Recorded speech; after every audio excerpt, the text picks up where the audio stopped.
Parte 4. Seja um líder. Como mudar as pessoas sem causar ofensa ou despertar o ressentimento. 1. Se você precisa descobrir a falha, você deve iniciar assim.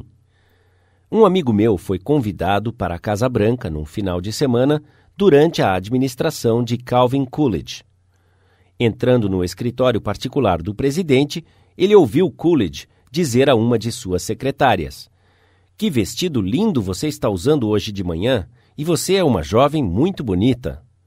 Este foi provavelmente o elogio mais efusivo que o silencioso Cal havia dado a uma secretária em sua vida. Era pouco comum, tão inesperado, que a secretária ficou vermelha e confusa. Então, Coolidge disse: "Agora não fique convencida, eu só disse isso para você se sentir bem. De agora em diante, eu gostaria que você fosse um pouco mais cuidadosa com a sua ortografia." O seu método era provavelmente um pouco óbvio, mas a psicologia era excelente. É sempre mais fácil ouvir coisas desagradáveis após ouvirmos algumas palavras de elogio sobre os aspectos positivos. Um barbeiro põe espuma de barbear num homem antes de fazer a barba dele. E isso foi exatamente o que McKinley fez em 1896, quando ele era candidato a presidente. Um dos republicanos proeminentes daqueles dias havia escrito um discurso de campanha que sentia que era muito melhor do que Cícero, Patrick Henry e Daniel Webster todos juntos poderiam produzir. Com grande regozijo, este homem leu o seu discurso imortal em voz alta para McKinley. O discurso tinha pontos bons, mas não servia. Iria criar uma tempestade de críticas. McKinley não queria magoar os sentimentos daquele homem. Ele não queria acabar com o entusiasmo esplêndido do homem, e ainda tinha que dizer não. Observe como ele o fez de forma inteligente. "Meu amigo, este discurso é esplêndido e fantástico", McKinley disse. "Ninguém poderia ter feito melhor. Há muitas ocasiões em que isso seria exatamente a coisa certa a dizer. Mas você acha que é adequado, nesta ocasião em particular? Pode soar bem e nobre do seu ponto de vista, mas devo considerar o seu efeito do ponto de vista do partido. Agora, gostaria que você fosse para casa e escrevesse um discurso conforme eu lhe indicar, e me envie uma cópia dele." Ele fez exatamente isso. McKinley fez observações com um lápis azul e o ajudou a reescrever o seu discurso, e ele tornou-se um dos oradores mais efetivos da campanha. Aqui está a segunda carta mais famosa já escrita por Abraham Lincoln. A sua carta mais famosa foi escrita para a senhora Bixby, expressando as suas condolências pela morte dos 5 filhos que ela havia perdido na batalha.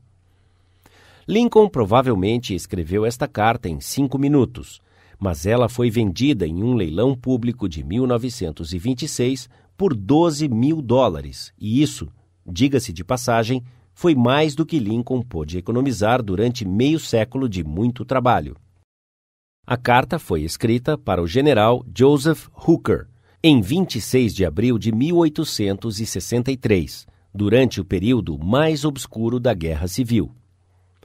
Por 18 meses, os generais de Lincoln haviam liderado o exército da União para uma derrota trágica atrás da outra. Nada mais do que uma fútil e estúpida carnificina humana. A nação estava horrorizada. Milhares de soldados haviam desertado do exército, e até os membros republicanos do Senado haviam se revoltado e queriam forçar a saída de Lincoln da Casa Branca. "Nós estamos à beira da destruição", Lincoln disse. "Parece até que o Todo-Poderoso está contra nós. Não consigo ver nenhum raio de esperança." Tal foi o período de negra aflição e caos em que esta carta fora produzida. Estou citando a carta aqui porque ela demonstra como Lincoln tentou mudar um general turbulento quando o destino da nação dependia exatamente da ação do general. Esta é talvez a carta mais enérgica que Abraham Lincoln escreveu após tornar-se presidente. Entretanto, você perceberá que ele elogiou o general Hooker antes de apontar os seus erros graves. Sim, Eram erros graves, mas Lincoln não os chamou assim. Lincoln era mais conservador e mais diplomático. Lincoln escreveu: "Há algumas coisas com as quais não estou satisfeito com você", falando em tato e diplomacia. Aqui está a carta endereçada ao general Hooker. "Coloquei-lhe à frente do exército de Potomac. É claro, fiz isso baseado no que me parecem ser razões suficientes, mas gostaria que você soubesse que há certas coisas com as quais não estou satisfeito com você.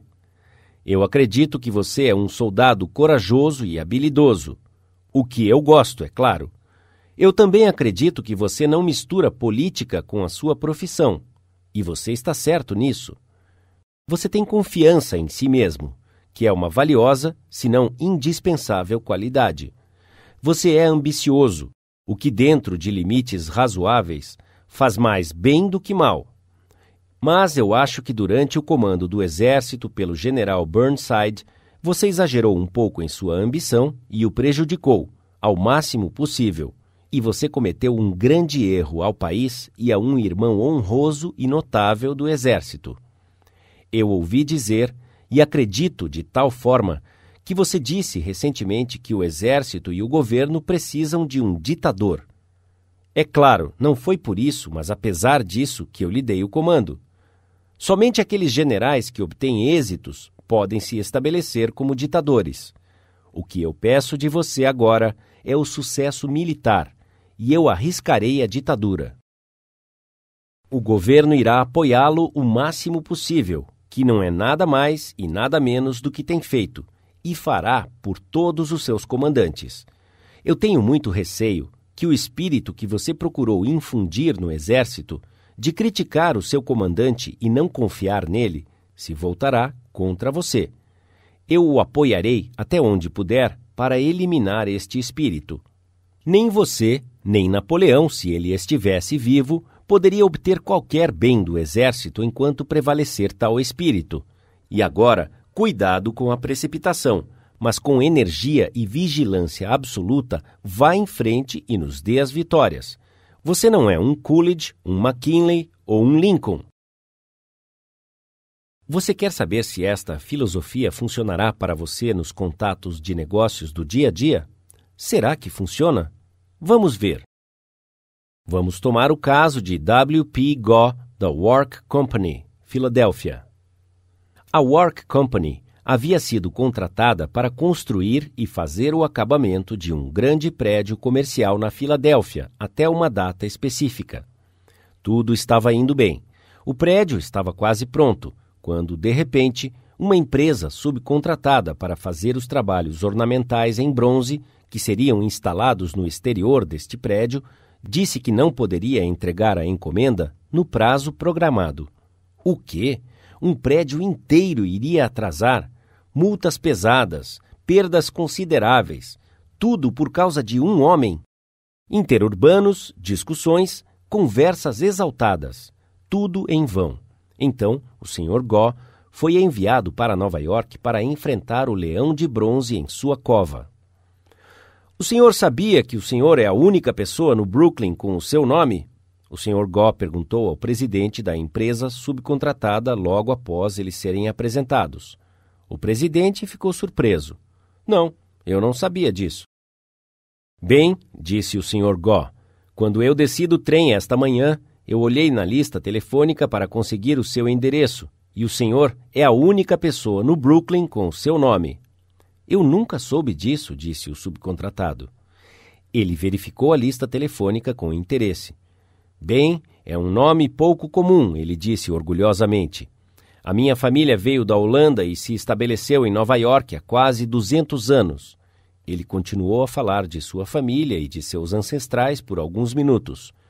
Quando ele terminou de falar disso, o Sr. Gaw o elogiou pela grande fábrica que tinha e a comparou favoravelmente com várias fábricas do mesmo porte que ele havia visitado.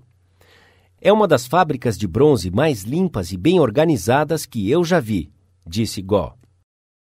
Eu passei a minha vida inteira construindo este negócio, disse o subcontratado, e tenho muito orgulho dele. O senhor gostaria de visitar as instalações da fábrica? Durante este tour de inspeção, o Sr. Go elogiou o outro homem pelo seu sistema de fabricação e contou-lhe como e por que parecia superior ao de seus concorrentes. Go comentou sobre algumas de suas máquinas inusitadas e o subcontratado anunciou que ele mesmo havia inventado aquelas máquinas. Ele passou bastante tempo mostrando a Go como elas funcionavam e o trabalho superior que produziam. Ele insistiu em levar o visitante para almoçar. Até agora, entretanto, nenhuma palavra foi dita sobre o propósito verdadeiro da visita de Go. Depois do almoço, o subcontratado disse: "Agora, vamos falar de negócios. Naturalmente, eu sei por que o senhor está aqui. Eu não esperava que o nosso encontro fosse tão agradável.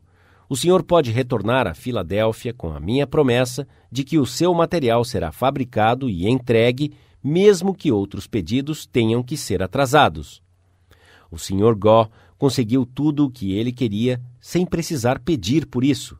O material chegou no prazo combinado e o prédio foi concluído no prazo exato especificado no contrato. Isso teria acontecido se o Sr. Go tivesse usado o método do martelo e dinamite, geralmente empregado em tais ocasiões? Dorothy Wroblewski, gerente da agência em Fort Monmouth, New Jersey, da Federal Credit Union, reportou em uma de nossas classes como ela pôde ajudar uma de suas funcionárias a ser mais produtiva.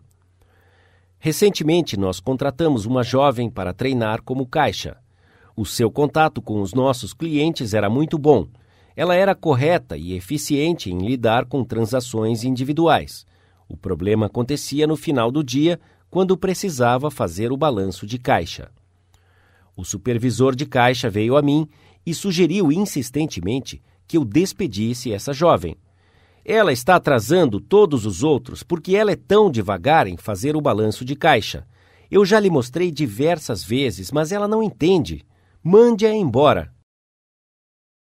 No dia seguinte, eu a observei trabalhando, rápida e eficientemente, quando lidava com as transações normais do dia a dia, e ela era muito agradável com os nossos clientes. Não demorou muito para descobrir por que ela tinha problemas com o balanço de caixa. Após fechar o banco, eu fui falar com ela. Obviamente, ela estava nervosa e triste. Eu a elogiei por ser tão amigável e despachada com os clientes. Eu a elogiei por ser eficiente e rápida nesse trabalho. Então, eu sugeri que revisássemos o procedimento que usávamos para fazer o balanço de caixa.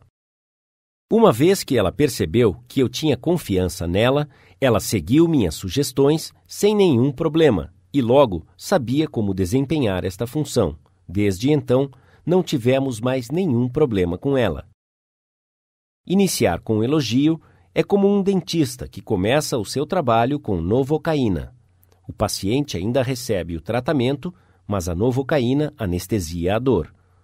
Um líder deve usar o princípio 1. Inicie com elogio e apreciação genuína.